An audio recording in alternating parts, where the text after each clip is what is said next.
YouTube channel arts by Azad sir में स्वागत है। जैसा कि दोस्तों आप जानते हैं कि मैं आप लोगों को पॉलिटिकल और हिस्ट्री का सीरीज पढ़ा रहा हूं, जिसमें आज हम फिर से एक बार आपको पॉलिटिकल साइंस में क्लास 12 के पहला चैप्टर 2 दुर्वितय का अंत के बारे में बताने जा रहा हूं, जिसमें हमने आपको 2 वीडियो बताया है, 2 क्लासेज ली हैं, जिसमें हमने एक तो ये समझाया कि सिलेबस क्या है और 2 दुर्वितय की शुरुआत कैसे हुई थी, और दूसरे में हमने देखा कि सोवियत संघ का उदय कैसे हुआ, सोवियत संघ कैसे आया। आज हम लोगों को तीसरे वीडियो में देखना है कि सोवियत प्रणाली जो थी, यानी सोवियत जो संघ था जिसमें 15 देश थे, उन सोवियत प्रणाली का विकास कैसे हुआ, यानी उदय कैसे हुआ, और उसका निर्माण करने वाले कौन कौन लोग थे और कौन कौन लोगों ने लेकर के इसको आगे बढ़ा, कैसे ये 1917 से लेकर के 1945 तक चला, जिसे 1917 में लेनिन के द्वारा लाया गया और उसका जन्मदाता कहलाया, और उसका अंत कैसे बोरिस येल्त्सिन के समय में, अर्थात ये कह सकते हैं कि मिखाइल गोर्बाचेव के समय में कैसे इसका अंत हो गया। तो चलिए दोस्तों, आज हम लोग देखते हैं कि सोवियत प्रणाली के कौन कौन निर्माता थे और कैसे सोवियत प्रणाली धीरे धीरे विकास हुआ यानी डेवलप हुआ। तो दोस्तों, सबसे पहले हम बात करते हैं लेनिन के बारे में। पहला नंबर 1 जो व्यक्ति था उसका नाम था लेनिन। लेनिन जो था, यह व्यक्ति जो था सोवियत संघ के निर्माता कहा जाता है इसे, और सोवियत संघ का पहला राष्ट्रपति था। तो लेनिन जो था वो 1917 से लेकर के 24 तक ये रहा। कब से कब तक? 1917 से लेकर 24 तक रहा, और इन्हें लेनिन को रूस का यानी यूएसएसआर का प्रथम राष्ट्रपति माना जाता है। क्या माना जाता है? प्रथम राष्ट्रपति इन्हें माना जाता है। ठीक है, पहली बात आपको ये याद रखना है कि पहला यूएसएसआर का राष्ट्रपति कौन थे? लेनिन थे। अच्छा, लेनिन के समय में ही बोल्शेविक क्रांति हुई थी। बोल्शेविक क्रांति हुई थी। कौन सी क्रांति हुई थी? बोल्शेविक क्रांति हुई थी। पहली बात आपको याद रखिएगा, 1924 तक ये आगे बढ़ेंगे। दूसरी बात इनको याद रखिएगा कि इन्हें ही बोल्शेविक क्रांति इन्हीं समय में थी, और इन्हें ही यूएसएसआर का जनक माना जाता है। यानी यूएसएसआर का क्या माना जाता है? इन्हें जनक माना जाता है, या इन्हें प्रेरणा स्रोत माना जाता है। प्रेरणा स्रोत माना जाता है। इन्हीं के समय में यूएसएसआर का डेवलपमेंट हुआ, नींव रखा गया और धीरे धीरे आगे बढ़ना शुरू हुआ। लेनिन ने अपने समय में अपने कार्यों के माध्यम से यूएसएसआर और यूएसएसआर से जुड़े हुए सभी लोगों को, यानी सभी देशों को ले करके 1917 से 24 तक आगे बढ़े। 24 में ये यूएसएसआर के राष्ट्रपति हट गए, और इनके स्थान पर दूसरा जो व्यक्ति आता है उसका नाम होता है स्टालिन। स्टालिन जो होता है वो आपका 1924 में आते हैं और 1953 तक ये रहते हैं। 1953 तक रहते हैं। लंबे समय तक स्टालिन जो है वो क्या करते हैं? यूएसएसआर के राष्ट्रपति के रूप में बन करके रहते हैं। हालांकि इनके समय में यूएसएसआर काफी प्रगति भी किया और कई सारे चीजों का सूत्रपात भी बना, जिसने जन्म दिया। अब देखते हैं हम लोग कि स्टालिन के समय में क्या क्या घटनाएं हुई। तो दोस्तों, सबसे पहली बात किया जाए तो इन्होंने अपनी अर्थव्यवस्था को योजनाबद्ध तरीके से आगे बढ़ाया, यानी योजनाबद्ध अर्थव्यवस्था की शुरुआत की, योजनाबद्ध तरीके से आगे बढ़ाया। इन्हीं के समय में ये बातें हुई। साथ ही साथ पंचवर्षीय योजना, जो कहते हैं पंचवर्षीय योजना, जिसे हम 5 ईयर प्लान कहते हैं, इन्हीं की देन है, जो रूस में इन्होंने 1928 में रसिया में डेवलप किया, अर्थात यूएसएसआर में इन्होंने डेवलप किया। तो 5 ईयर प्लान भी इन्हीं की देन है। इसके अलावा इन्हीं के समय में एक और चीज का डेवलपमेंट होता है, जिसको कृषि का सामूहिकीकरण कहते हैं, यानी कृषि का सामूहिकीकरण इन्होंने किया था। कृषि का सामूहिकीकरण यानी सभी का होना चाहिए, ये इनके समय में शुरुआत हुई थी। इस प्रकार देखिए तो अर्थव्यवस्था के लिए योजनाबद्ध तरीके से आगे बढ़ाया, पंचवर्षीय योजना को आगे बढ़ाया, कृषि का सामूहिकीकरण किया। साथ ही साथ अगर आप देखें, अगला पेज ले लेते हैं इसके लिए। अब आता है इसके बाद यहाँ पर इसका अगला जो काम था वो था, अगला काम कि इन्होंने इन्हीं के समय में सेकेंड वर्ल्ड वार की शुरुआत हुई थी। सेकेंड वर्ल्ड वार की शुरुआत हुई थी। सेकेंड वर्ल्ड वार की शुरुआत भी इन्हीं के समय में हुई थी, जो 1939 में हुआ था। 1939 में।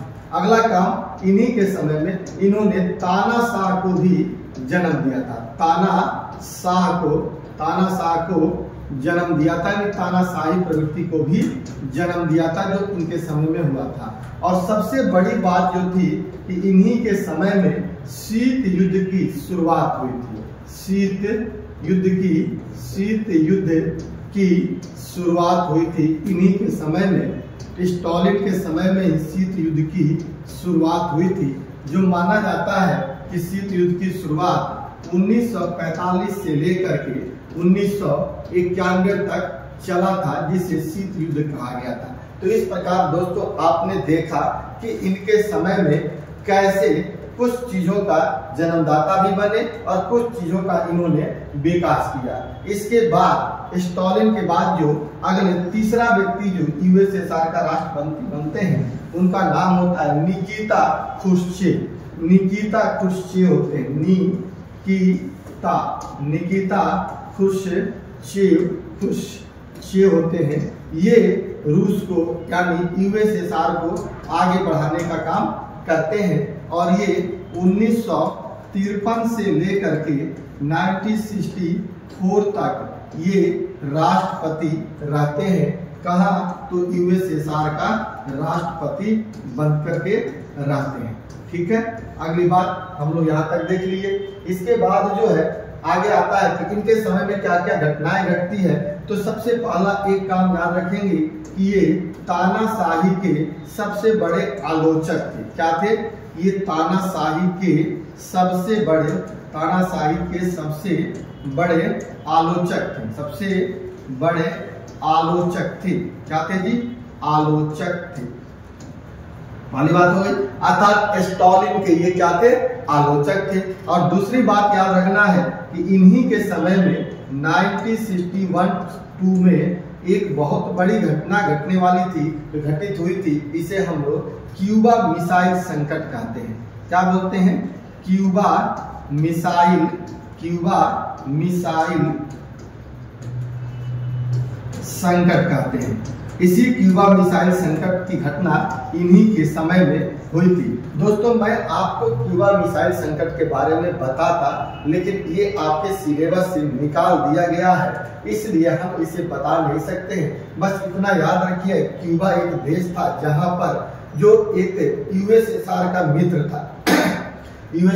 मित्र था, और वहीं पर यूएसएसआर ने ले जा करके क्या किया था? अपना मिसाइल लगा दिया था, जो क्यूबा जस्ट अमेरिका के नीचे एक द्वीपीय देश था, जिससे कि ये संकट पैदा हुआ था। और कभी कभी तो इसी को हम लोग जब पढ़ते थे तो कहते थे कि शीत युद्ध का चरम बिंदु कहा जाता था। किसको? क्यूबा को। यानी क्यूबा मिसाइल संकट को शीत युद्ध का चरम बिंदु भी कहा जाता है। तो दोस्तों इस प्रकार आपने देखा कि निकिता क्रुश्चेव के समय में क्या क्या घटनाएं घटित हुई, जो हमने आगे बढ़ने का प्रयास किया। ठीक है, आगे हम लोग अब देखते हैं कि अगला इसमें क्या आता है। निकिता क्रुश्चेव के बाद चौथे जो व्यक्ति आते हैं वो आते हैं ब्रेजवेन आते हैं। ब्रेजवेन जो होते हैं वो 1964 से लेकर के 82 तक रहते हैं। क्या? 82 तक यूएसएसआर के राष्ट्रपति रहते हैं। यूएसएसआर के राष्ट्रपति होते हैं। ठीक है, ये यूएसएसआर के राष्ट्रपति। इनके समय में बहुत ज्यादा कुछ तो नहीं हुआ था, बस एक घटना हम याद रखेंगे कि 1979 में इन्हीं के समय में अफगान संकट पैदा हुआ था। अफगान संकट हुआ था, जो सबसे बड़ा यूएसएसआर के शायद पतन में बहुत बड़ा जिम्मेदार भी था। तो इन्हीं के समय में अफगान संकट हुआ था, जो हम लोगों को अलग से डिटेल में अफगान संकट के बारे में पढ़ना है। तो इनके समय में एक घटना को हम लोग देखते हैं और धीरे धीरे 70 के दशक में यूएसएसआर की जो अर्थव्यवस्था थी वो थोड़ी डाउन होने लगी थी, जो इन्हीं का समय था। इसके बाद पांचवा जो व्यक्ति आते हैं वो इसके बाद जो ब्रेजमैन के बाद जो आते हैं मिखाइल गोर्बाचेव आते हैं, जिनका नाम होता है मिखाइल गोर्बाचेव।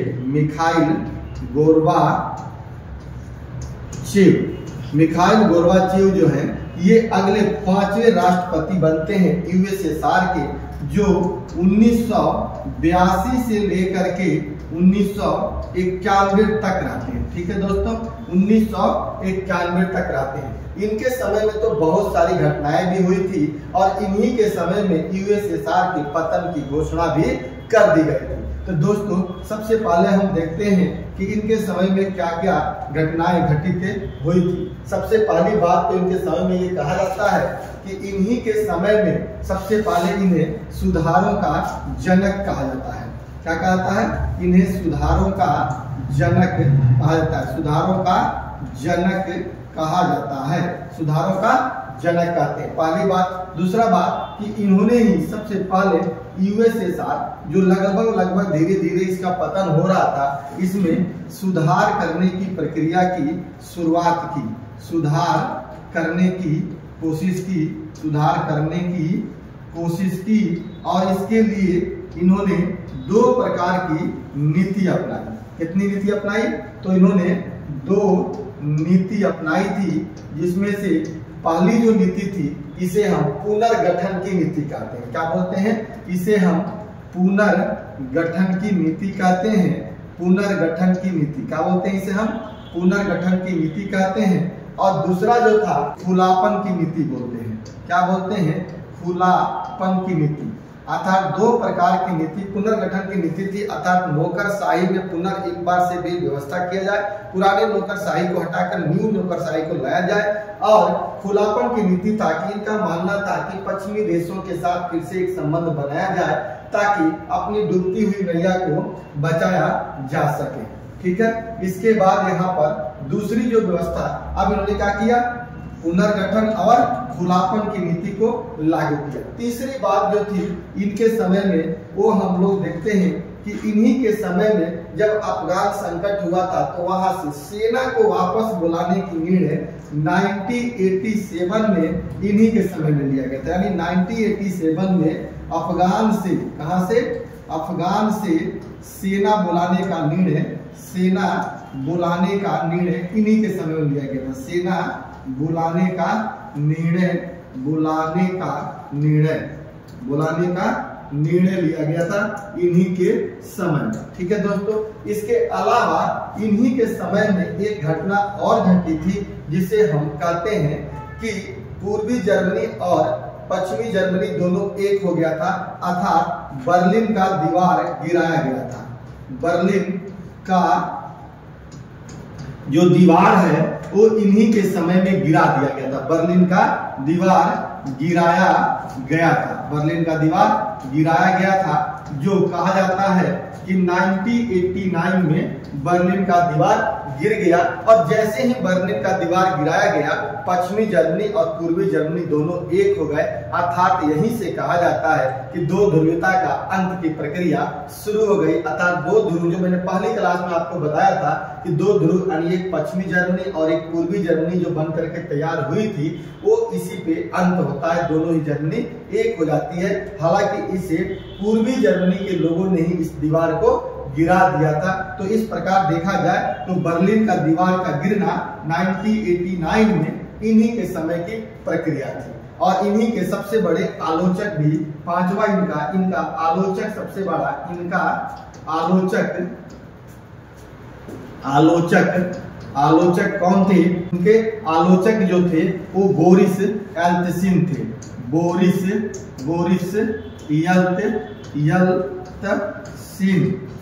येल्त्सिन थे, जो यहाँ पर इनका आलोचक थे। और एक बात और याद रखिएगा कि यूएसएसआर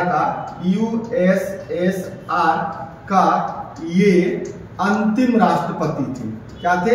अंतिम राष्ट्रपति थे। इनके समय में दिसंबर 1991 में अंतिम राष्ट्रपति थे।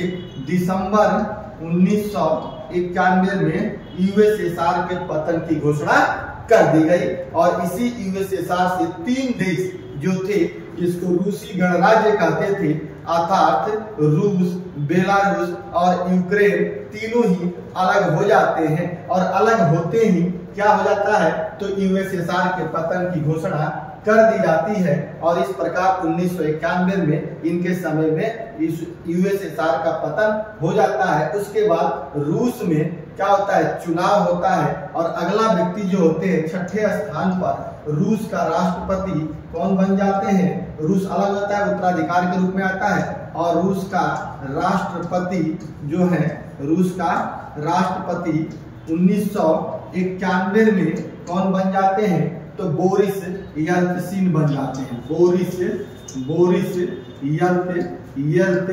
येल्त्सिन बन जाते हैं। अब ये बोरिस येल्त्सिन जो होते हैं वो 1991 से लेकर के 2001 तक रूस के राष्ट्रपति रहते हैं और इनके हटने के बाद रूस का अगला जो राष्ट्रपति है, रूस का राष्ट्रपति, इनके बाद रूस का राष्ट्रपति किसको बनाया जाता है, तो 2001 में रूस के अगले राष्ट्रपति बन जाते हैं जिनका नाम होता है व्लादिमीर पुतिन। व्लादिमीर पुतिन, यही व्लादिमीर पुतिन है जो अभी भी वर्तमान में रूस के क्या है, राष्ट्रपति हैं। अर्थात ये 2001 से लेकर के अभी वर्तमान में 2024 तक ये रूस के राष्ट्रपति हैं और ऐसा अनुमान भी है कि 24 के बाद 2038 तक यही शायद रहेंगे। इस प्रकार आपको मैंने दोस्तों आज ये बताने का प्रयास किया कि कैसे यूएसएसआर का डेवलपमेंट हुआ और कैसे इसका पतन हुआ। पतन तो आगे भी हम लोग देखेंगे, लेकिन कैसे विकास हुआ।